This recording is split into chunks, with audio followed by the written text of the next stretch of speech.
Assalamualaikum warahmatullahi wabarakatuh. Berjumpa lagi dengan saya Muhammad Abdan Syadiki, salah satu pengajar di program studi psikologi Fakultas Kedokteran Universitas Mangkurat Banjarbaru Kalimantan Selatan. Pada kesempatan yang baik ini saya ingin menyampaikan salah satu materi. Pada salah satu materi di mata kuliah statistik, yakni tentang pengantar, regresi, model mediasi, dan model moderasi. Nah, kalau kita bicara tentang model regresi dulu ya. Regresi itu kan kita harus pahami bahwa tujuannya itu adalah untuk mengetahui, memprediksi dari X kepada Y. Maksudnya itu adalah ingin memperkirakan apakah X itu muncul dan membuat adanya perubahan pada nilai Y. Maka biasanya disebut juga sebagai efek ya. Jadi kita ini hanya sekedar memperkirakan saja. Nah, maka kalau kita dengan kata memprediksi, untuk variabel X biasanya diistilahkan sebagai variabel prediktor pada model-model regresi atau korelasional. Sementara itu pada variabel Y, itu biasanya diistilahkan dengan variabel kriteria. Nah, itu agak sedikit beda ya. Mungkin kalau kita di eksperimental, kita kenal yang istilahnya menggunakan istilah independent variable, dan juga ada istilah dependent variable. Nah, pada korelasional itu agak berbeda sedikit. Kemudian pada regresi itu disimbolkan koefisiennya itu dengan B. Atau kalau yang pakai simbol Yunani menggunakan beta, itu disebut sebagai koefisien regresi terstandar. Sebenarnya untuk menggunakan alfabet seperti B besar atau B kecil ya, kapital atau kecil, itu biasanya diistilahkan sebagai yang namanya koefisien regresi tidak terstandar. Nah, sekali lagi, kalau kita bicara tentang regresi, itu bukanlah suatu hubungan sebab akibat. Karena regresi itu hanya memperkirakan atau memprediksi. Maka kita tidak bisa mengartikan bahwa X itu muncul menyebabkan Y. Itu nggak bisa untuk di regresi. Maka kita lebih cocok menggunakan istilah X itu muncul untuk memprediksi Y. Ya, memprediksi Y. Jenisnya sendiri itu bermacam-macam untuk regresi ya. Ada yang namanya regresi linear. Nah, kalau yang linear itu seperti pada gambar, ini namanya regresi linear. Karena regresi linear itu dia mempunyai garis yang lurus, linear. Ya. Garis lurus ini itu ada dua jenis, yakni yang sederhana, ini hanya melibatkan X terhadap Y, ya, terhadap Y. Tapi untuk regresi berganda itu ada X1, ada X2, dan seterusnya. Jadi lebih daripada satu untuk variabel X-nya. Untuk regresi linear berganda. Nanti teman-teman juga akan ada menemukan yang namanya regresi non-linear. Ya. Nah, ini mungkin untuk yang uji linearitasnya tidak terpenuhi ya. Untuk uji linearitasnya tidak terpenuhi. Kemudian ada regresi logistik, di mana ini pada Y itu atau variabel kriteria itu hanya ada dua nilai atau dua skor. Ya, misalnya 0 dan 1 atau 1 dan 2 dan seterusnya. Ini untuk yang dua skor saja. Dikotomi. Kategorikal ya bentuknya. Kemudian untuk yang lain itu ada regresi model mediasi moderasi yang kita akan pahami hari ini. Kemudian ada model regresi polinomial. Kalau ini contohnya begini ya. Ini tidak lurus tapi kayak kurva gitu ya, melengkung. Ini tidak kita pelajari untuk hari ini. Nah, untuk regresi model mediasi sendiri, kita ingin mengetahui yang nanti apakah ada efek hubungan X terhadap Y, di mana hubungan ini dijelaskan oleh variabel ketiga, yang disebut sebagai variabel mediator. Kalau istilah Indonesia itu mediator itu perantara ya. Perantara. Jadi perantara itu maksudnya untuk ketika kita ingin melihat, memprediksi, memperkirakan X terhadap Y, kita bisa lewat dulu ke mediator ya, atau variabel yang ketiga. Nah, variabel ketiga ini kita ukur ya. Ini kita ukur, ini kita ukur, ini kita ukur, kemudian kita lihat bagaimana perubahannya. Apakah dia harus lewat mediator dulu atau dia bisa langsung ya. Nah, itu nanti kita akan jelaskan di sini. Yang teman-teman harus ingat bahwa untuk model mediasi itu kita menggunakan yang namanya ada mediator ya, yang mengantarai atau menjadi perantara hubungan antara X ke Y.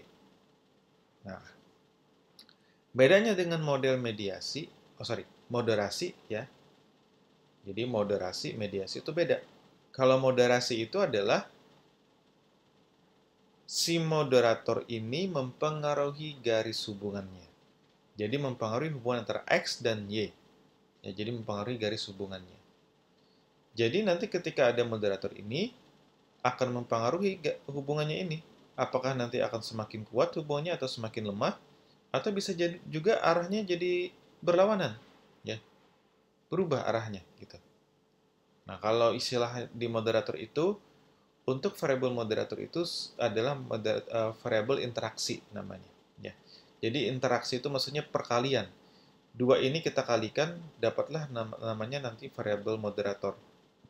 Perkalian dengan variabel moderator perkalian dengan variabel prediktor, ya. Nah, ini kalau dipecah ya, kalau moderator ini dipecah, ini kurang lebih begini nanti. Jadi ada regresi berganda sebenarnya. Acuannya itu regresi berganda, tapi nanti ada satu tambahan skor, yakni perkalian antara X dan moderator. Nah, jadi kita ulangi sedikit. Mediator itu perantara, jadi X ke Y diperantarai oleh mediator. Kalau moderator itu adalah mempengaruhi garis hubungannya atau mempengaruhi hubungan X ke Y. Ya. Jadi tidak sebagai perantara tapi mempengaruhi garisnya. Arah hubungannya mungkin atau kekuatan hubungannya juga mungkin. Nah, untuk di SPSS itu kalau regresi model mediasi atau moderasi itu menggunakan proses makro Hayes ya. Hayes ini nama orang dan dia mengenalkan yang namanya model mediasi dan moderasi ini.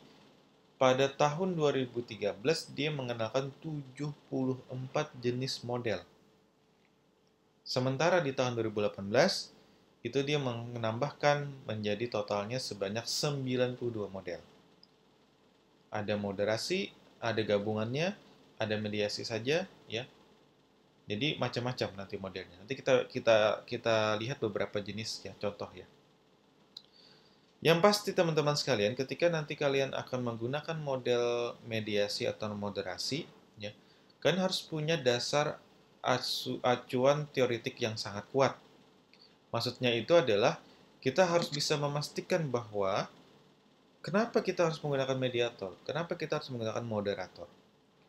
Banyak riset-riset yang saya baca, orang menggunakan mediasi atau moderator, salah satu penyebabnya adalah karena hubungan X ke Y itu tidak konsisten. Maksudnya, misal kita anggaplah ini ya, anggaplah motivasi belajar terhadap prestasi belajar. Ada hasil riset yang mengatakan motivasinya tinggi, maka prestasinya juga akan tinggi. Di sisi yang lain mungkin ada juga hasil riset yang menjelaskan bahwa ketika motivasinya ada, tapi tidak berpengaruh pada prestasinya. Oh, berarti ini tidak konsisten temuannya.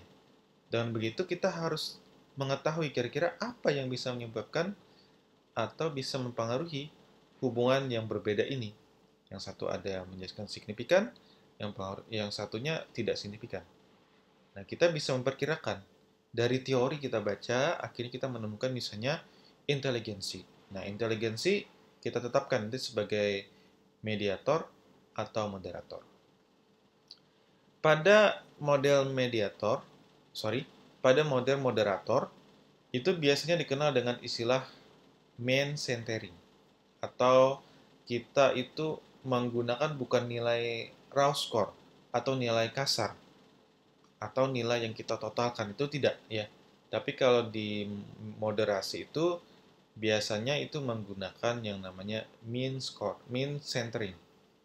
Mean centering ini fungsinya adalah untuk menghindari atau mengatasi masalah multikolinearitas dan untuk meningkatkan hasil interpretasi persamaan regresi. Jadi bagus fungsinya ya. Kalau sebenarnya sih ini pilihan ya, tidak wajib ya. Tapi saya sih menyarankan menggunakan main centering untuk khusus pada model regresi moderasi atau moderator. Pada proses makro Hayes itu dapat menganalisis X dan moderator berbentuk data dikotomi dan multikategorikal. Jadi dia bisa menganalisisnya. Sementara pada mediator itu penggunaan data dikotomi itu yang 0, 1, 1, 2, 2 skor lah gitu ya. Dikotomi ya, 2 skor. Harus dipertimbangkan baik-baik oleh peneliti karena proses di mediasi itu menggunakan OLS, bukan logistik. Nah, kalau logistik tadi kita udah kenal ya. Logistik itu dia selalu menggunakan 2 skor untuk variabel Y-nya. Nah, untuk mediator sendiri itu bisa menggunakan kategorikal. Misal, kita pengen tahu apakah motivasi belajar akan mempengaruhi prestasi belajar, tapi kita yakin bahwa ini dipengaruhi oleh jenis kelamin. Jenis kelamin kan kategorikal. 1 laki-laki, 2 perempuan. Nah, itu bisa. Mediatornya adalah jenis kelamin. Ada kalanya saat uji mediator terbukti bahwa efek indirect effect itu signifikan dan efek directnya tidak signifikan. Artinya begini, kalau kita buat sebuah hubungan ya, kita sebuah hubungan di sini, misalnya sini X, kemudian di sini misalnya Y, ya. Kemudian ketika kita coba regresikan itu X ke Y itu tidak signifikan. Tidak signifikan. Maka kita meyakini bahwa itu harus lewat mediator. Berarti dia harus lewat perantara dulu supaya dia bisa signifikan. Ini yang namanya adalah full atau complete mediation effect namanya. Jadi full mediasi namanya ini ya, full mediasi, ini full. Nah, kalau yang misalnya kita analisis dan hasilnya terbukti bahwa bisa lewat mediator, bisa juga langsung. Ya, ini dua-duanya bisa, lewat atas bisa, lewat langsung bisa. Itu namanya partial mediation effect. Nah, itu bedanya ya. Jadi ada 2 jenis mediasi itu. Full sama partial. Menurut Baron dan Kelly, ini salah satu salah satu orang yang menemukan efek mediasi ya. Itu X itu harus berpengaruh terhadap mediator. Jadi katanya X ini harus berpengaruh pada mediator. Jadi harus ada pengaruhnya nih, ya. Tapi menurut Hayes, pada kondisinya ini tidak konsisten, terutama pada praktiknya dan juga perkembangan statistik pada zaman sekarang. Untuk si Hayes sendiri pada proses makro di SPSS, dia menegaskan bahwa boleh saja kita lakukan analisis meskipun ini tidak signifikan. Nanti kita lihat saja gitu ya. Artinya dia bukan tidak mempedulikan, tapi lebih menyiapkan gitu ya, atau membuat sebuah analisis data yang ketika kita mau analisis, ya kita running aja dulu. Nanti terbukti apakah nanti hasilnya memang di sini X ke mediator ini signifikan atau tidak. Ya. Proses makro Hayes mensyaratkan tidak ada missing value, tapi ada missing value biasanya diatasi oleh sistem menggunakan listwise deletion. Listwise ini dia, kalau misalnya ada satu skor saja hilang pada satu item, dia akan dihapus semuanya. Maksudnya satu subjek itu dihapus. Saya misalnya ada yang missing value, jawaban saya ada yang hilang. Itu saya itu dihapus jawabannya. Tapi yang lain tetap digunakan. Nah, itu menggunakan sistem ya. Tapi kalau saran saya ketika nanti menggunakan proses macro hash, itu usahakan dibersihkan dulu datanya. Proses macro hash tidak bisa mengakomodir jumlah moderator sebanyak 3 atau lebih variabel sekaligus. Nah, ini ya. Dia ada kekurangannya juga. Nah, baik, kita coba lihat beberapa jenis model. Nah, ini model mediasi ya, karena dia ini mempengaruhi garis hubungannya. Nah, ini satu saja ya efeknya, efek moderasinya ya. Ini ada dua efek moderasi. Jadi maksudnya itu ada moderatornya ada dua gitu ya. Kemudian di sini juga ada efek moderator, tapi moderator W ini ya, ini mempengaruhi efek di sini ya, di garisnya. Jadi bisa juga begitu. Jadi macam-macam ya. Nah, ini kalau kita lihat nih ya, ini perkaliannya nih. X kali M yang ini. Ya, kemudian ini X kali M, W kali X ya. Atau X kali W. Ya, itu ya. Jadi ini kalau kita pecah gitu ya, regresinya ini sebenarnya regresi berganda, tapi dia coba jadikan dengan model yang lebih sederhana menggunakan gambar begini. Contoh lain, ini efek mediator atau mediasi ya. Kalau mediasi itu kan dia perantara ya. Nah, ini ada perantaranya satu mediator. Nah, kalau ini menarik nih. Ini ada efek mediator, tapi juga ada efek gabungan dengan moderasi atau moderator. Tapi efek moderator ini mempengaruhi garis X ke Y. Ya, macam-macam nanti ya. Kita kalau teman-teman lihat di 92 model itu macam-macam ya. Nah, kalau ini malah ini kita bisa lewat mediator satu kemudian ke Y, kita bisa juga lewat dari mediator 2 ke Y, atau kita bisa lihat juga dari X ke mediator satu baru ke mediator 2 baru ke Y. Wah, itu panjang ya jalannya ya. Sampai bisa berhubungan dengan Y itu panjang gitu jalannya. Jadi harus pakai mediator satu mediator 2 baru bisa. Ada juga yang begini. Ya macam-macam. Jadi tinggal teman-teman pilih nanti modelnya mau yang bagaimana. Sesuai dengan hipotesisnya tentunya. Kemudian, nah ini ya masih banyak 92 model ya. Jadi ini baru 6 saya sampaikan, ada 86 yang lainnya. Contoh riset yang menggunakan efek mediasi. Ini salah satu riset di jurnal Psikologi Sosial. Di jurnal ini dia ingin menjelaskan apakah keintiman dan komitmen itu bisa berperan atau memprediksi pemaafan. Artinya orang tuh mau memaafkan nggak itu ya? Orang-orang yang punya keintiman dan komitmen cinta tentunya. Nah, kalau di sini temuannya cukup menarik ya. Kalau temuannya di sini ya, ini kan efek ini X-nya ada dua ya. X1 sini, sini X2, kemudian mediatornya satu, dan sini Y. Gitu. Jadi dia mencoba menjalankan satu model di mana dia ingin menjelaskan apakah keintiman itu bisa menjelaskan atau memprediksi pemaafan, apakah komitmen itu bisa memprediksi pemaafan, atau keintiman itu memprediksi pemaafan melalui kepercayaan, atau komitmen juga memprediksi pemaafan melalui mediasi dari kepercayaan. Nah, itu ya. Temuannya, ya, temuannya menjelaskan, kita langsung ke sini saja. Ini kalau ini korelasi ya, teman-teman sudah paham korelasi itu hubungan ya, uh, hubungan antar dua variabel X dan Y, atau X1, X2, X1 ke Y, X2 ke Y gitu dan seterusnya. Temuannya, mediasinya. Ya. Ternyata efek mediasi yang berpengaruh itu adalah pada saat keintiman dan pemaafan melalui kepercayaan.